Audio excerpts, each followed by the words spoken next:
तुलसी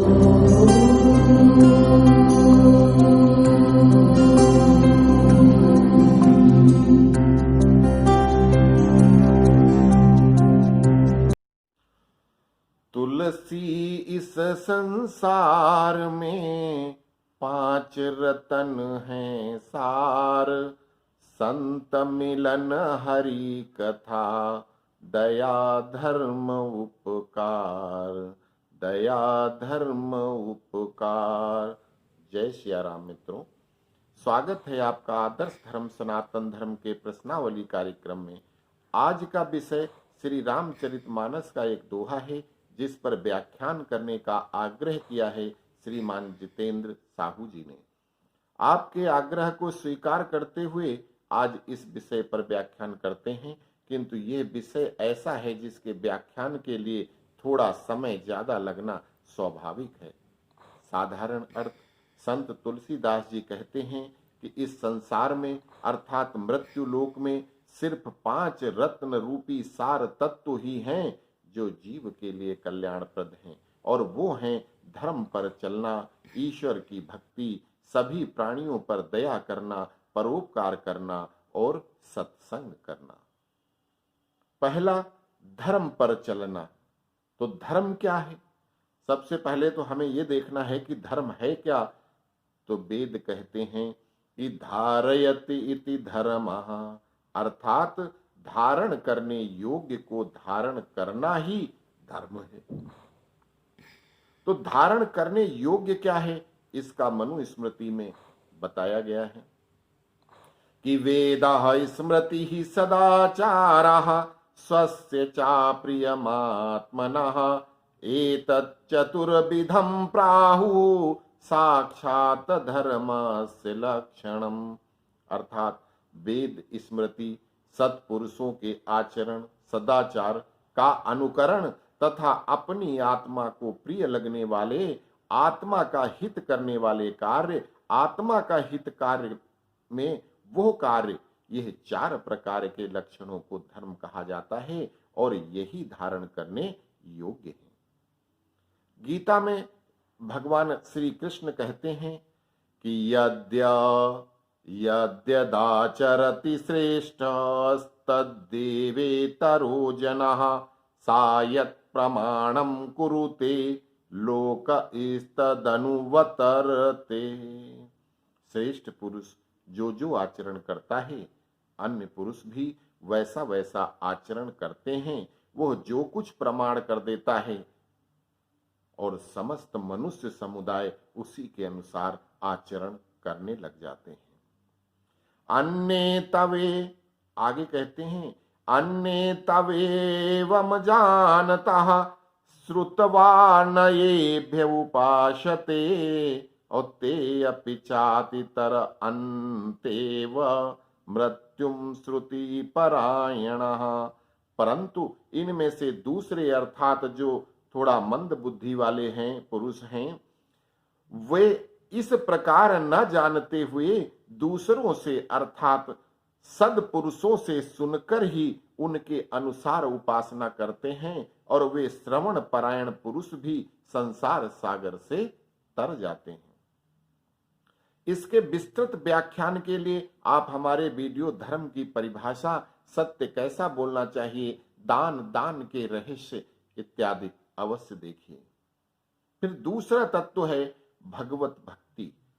भगवान की कथाओं का व्याख्यान कहना, सुनना, उनकी भक्ति, कीर्तन, भजन करना।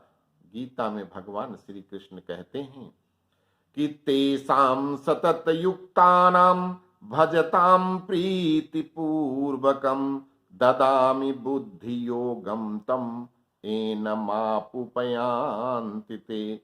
उन निरंतर मेरे ध्यान में लगे हुए और प्रेम पूर्वक भजन करने वाले भक्तों को मैं वो तत्व ज्ञान रूपी योग देता हूं, जिससे वो मुझको ही प्राप्त हो जाते हैं। भगवत भक्ति क्यों करनी चाहिए? क्योंकि भगवान नारायण स्वयं कहते हैं कि लक्ष्मीं वापि परित्यक्षे प्राणान देहं थापि वा श्रीवत्सं कौस्तुभं मालां वैजयंतीं था पिवा श्वेतदीपं च वैकुण्ठं क्षीरसागरमेव च शेषं च गरुणं चैव ना भक्त्यं त्यक्तुमुत्सहे। भगवान विष्णु कहते हैं कि अर्थात मैं लक्ष्मी को तो त्याग सकता हूं, अपने प्राण देह श्री वत्स कौस्तुभ मणि बैजंती माला श्वेत द्वीप बैकुंठ धाम क्षीर सागर शेषनाग गरुड़ सभी को त्याग सकता हूं, किंतु अपने भक्तों को कभी नहीं त्याग सकता। संत तुलसीदास जी कहते हैं कि नाम सप्रेम जपत अनयासा भगत होहि मुद मंगल बासा चहु जुगतीनि काल त्यों लोका भय नाम जपि जीव बिसोका। नाम के जपने से, भगवान के नाम को जपने मात्र से कितने ही भक्तों का कल्याण हो गया है। चारों युगों में, तीनों कालों में और तीनों लोकों में एक से एक भक्त हुए हैं और उनका कल्याण सिर्फ भगवान की भक्ति, उनका नाम जपने से हुआ है। ये संत तुलसीदास जी बता रहे हैं। फिर तीसरा तत्व है दया धर्म। सभी प्राणी मात्र पर दया भावना रखना, ये हमारे तीसरे तत्व में आता है। तो सभी प्राणियों में ईश्वर को मानकर सबके अंदर ईश्वर है, आत्मा है और सभी आत्माएं परमात्मा का ही स्वरूप हैं, इसलिए सभी पर दया करुणा प्यार करना चाहिए। गीता में भगवान कहते हैं कि ममैवांसो जीवलोके जीवभूतः सनातनः मनः खष्टान्द्रियाणि प्रकृतिस्थानि कर्षति। देह में सनातन जीवात्मा मेरा ही अंश है और वही इस प्रकृति में स्थित मन और उसके साथ 5 इंद्रियों को आकर्षण करता है। तुलसीदास जी ने भी रामायण में लिखा है कि ईश्वर अंश जीव अविनाशी चेतन अमल सहज सुख राशि। कि ईश्वर का अंश जीव है और वो चेतन अमर सहज सुख देने वाला है। वेद में ईशावास्योपनिषद में कहा है कि यस्तु सर्वाणि भूतान्यात्मनेव पश्यति सर्वभूतेषु चात्मानं ततो न विजुगुप्यस्यते। जो मनुष्य संपूर्ण प्राणियों को आत्मा में ही देखता है और आत्मा को सारे भूतों में देखता है, अर्थात संपूर्ण भूतों को अपनी आत्मा समझता है, वो फिर किसी से घृणा नहीं करता। सबको अपनी आत्मा मानने वाला किसी और से घृणा नहीं करेगा, अर्थात सभी से प्यार करेगा, दया करेगा, वो हिंसा कर ही नहीं सकता। फिर चौथा तत्व है सत्संग, अर्थात संतों से मिलना, उनकी सेवा करना, उनके उपदेशों को सुनना, मनन करना, मानने योग्य को मानना। श्रीमद् भागवत में कहते हैं कि तुलायाम लवेनापि ना स्वर्ग ना पूर्णं भवम् भगवत संगी संगस्य मर्त्यानाम किमूताशिषः। भगवत संगी अर्थात नित्य भगवान के साथ रहने वाले अनन्य प्रेमी भक्तों के निमेष मात्र के भी संग के साथ हम स्वर्ग और मोक्ष की भी समानता नहीं कर सकते। फिर मनुष्यों के इच्छित पदार्थों की तो बात क्या करनी, और यही बात रामायण में संत तुलसीदास जी ने वही चीज लिखी है कि तात स्वर्ग अपवर्ग सुख धरिय तुलायक अंग तूलन ताहि सकल मिली जो सुख लव सत्संग। कि हे तात, आप सभी स्वर्ग के और बाकी के भोग विलास के सभी तरह के सुख तराजू के एक तरफ रख दीजिए और दूसरी तरफ सिर्फ थोड़ी देर के लिए सत्संग किसी साधु पुरुष के साथ जो है उसको रख दीजिए, तो भी वो सारे सुख उस थोड़े से समय का की बराबरी नहीं कर सकते।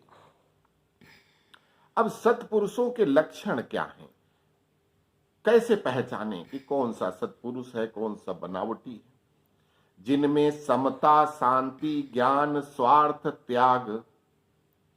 त्याग, सौहार्द, भक्ति आदि पवित्र गुण अतिशय रूप में होते हैं, ऐसे ही लोगों के साथ के लिए शास्त्र बोलते हैं। प्रथम तो ऐसे महापुरुष संसार में बहुत कम हैं, फिर उनका मिलना दुर्लभ है, और मिल जाए तो उनका पहचानना मुश्किल है। फिर भी अगर ऐसे महापुरुष का किसी प्रकार मिलना हो जाए तो उनसे अपने अपने भाव के अनुसार लाभ अवश्य होता है, क्योंकि उनका मिलना अमोघ है। श्री नारद जी ने भक्ति सूत्र में लिखा है कि महंत संगस्तु दुर्लभो गाम्यो अमोघश्च, अर्थात महात्माओं का संग दुर्लभ, अगम्य और अमोघ है। यहां पर कलयुगी बाबा जो अपने आप को संत बापू बाबा प्रभु नाम के साथ अपने नाम राम, रहीम, साईं आदि तरह तरह के नाम लगाकर लोगों को लूटने वाले ठगों की बात नहीं की गई है। संत तो काम, क्रोध, लोभ, मोह, अहंकार इन 5 अवगुणों से बिल्कुल दूर होते हैं। वो संत नहीं बल्कि दुष्ट पापी राक्षस हैं जो किसी को अपनी भक्ति करने को कहते हैं, धन संपत्ति मांगते हैं, ईश्वर की मूर्तियों पर चढ़ावा के बहाने से धन की उगाही करते हैं, हजारों लाखों का सौदा करके फिर तरह तरह के गाल बजाकर, बड़े बड़े टीके लगाकर, बड़ी बड़ी जटाएं रखकर लोगों को भ्रमित करते हैं। वो संत नहीं, कलयुगी राक्षस हैं जो मनुष्य को भ्रमित करके सिर्फ अपना स्वार्थ सिद्ध करते हैं। अतः संत और ठगों की पहचान करना अति आवश्यक होता है। फिर 5वां तत्व है परोपकार, अर्थात अपने तन मन धन से अगर किसी के लिए बिना स्वार्थ कोई सेवा करते हो, वो परोपकार है।